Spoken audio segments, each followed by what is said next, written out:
Plastic bottles మనం నిత్యం ఇంట్లో వాడుతూనే ఉంటాం. పిల్లలు ముచ్చటపడ్డారు కదా అని రంగురంగుల ప్లాస్టిక్ బాటిల్స్ని, కూల్ డ్రింక్స్ బాటిల్స్ని కొనిస్తూ ఉంటాం. మరి కూల్ డ్రింక్స్ బాటిల్స్లో మనం తాగిన తర్వాత మళ్ళీ నీళ్లు నింపుకుని వాడుకోవచ్చా? వాడితే ఏమవుతుంది? ఈ వీడియోలో చూద్దాం. వాటర్ బాటిల్స్, ప్లాస్టిక్ కవర్స్ని చినిగే వరకు పదే పదే వాడుతూ ఉంటాం. కానీ ఎప్పుడైనా వాటిపై రాసి ఉంది గమనించిండ్రా? త్రిభుజ ఆకారం, మధ్యలో 1, 2, 3 ఇలా కొన్ని సంఖ్యలు ఉంటాయి.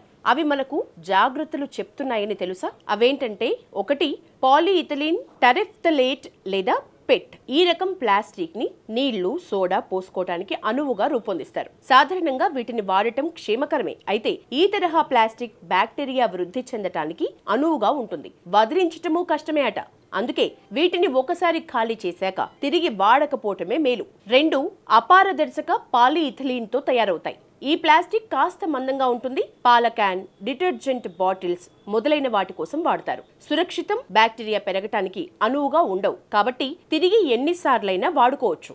నంబర్ 3, ఈ సంఖ్య ఉందంటే ఆహార పానీయాలకు అనువు కాదని అర్థం. పాలీవినైల్ క్లోరైడ్ తో తయారయ్యే వీటిని ప్లంబింగ్ పైపులు, నూనె డబ్బాల కోసం వాడతారు. వీటికి కాస్త వేడి తగిలినా దీనిలోని రసాయనాలు కరిగి మన హార్మోన్స్ పై ప్రభావం చూపుతాయి. వీటిలో బాగా వేడి పదార్థాలు ఉంచినా, ఓవెన్ లో పెట్టినా విష పదార్థాలు విడుదలయ్యే అవకాశం ఉంటుంది. కాబట్టి దూరంగా ఉంచాల్సిందే. నంబర్ 4, డెన్సిటీ పాలీఇథిలీన్ LDPE వ్యవహరించే ఇది సురక్షితమే. సమస్యల్లా రీసైకిల్ చేయటమే కష్టం. నంబర్ 5, పాలీప్రోపిలీన్ తో తయారయ్యే ఈ ప్లాస్టిక్ సురక్షితం. సాధారణంగా కెచప్, సిరప్, మెడిసిన్ డబ్బాలుగా వీటిని వాడతారు. వీటిని రీసైకిల్ కూడా చేయొచ్చు. నంబర్ 6, డిస్పోజబుల్ డబ్బాలన్నీ ఈ కేటగిరీ కిందకు వస్తాయి. ఇవి పాలిస్టిరీన్, స్టీరోఫోమ్ తో తయారవుతాయి. వీటి నుంచి స్టీరిన్ అనే హానికారక పదార్థాలు విడుదలవుతాయి. అందుకే వేడిని పెడితే వాటిని తినకపోవటమే మేలు. నంబర్ 7, ఈ సంఖ్య ఉందంటే ఐపాడ్స్, కంప్యూటర్ కేసులు, బేబీ బాటిల్స్,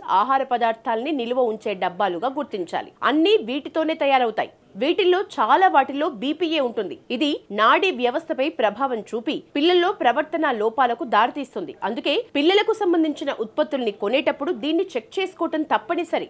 వీటిలో చాలా వరకు హాని కలిగించేవే. అయినా తప్పని పరిస్థితి వచ్చి ప్లాస్టిక్ వాడాల్సి వస్తే 2, 4, 5 ఈ 3 నెంబర్స్ ని గమనించి వాడాలి. ఇక నుంచి చూసుకుంటారు కదా.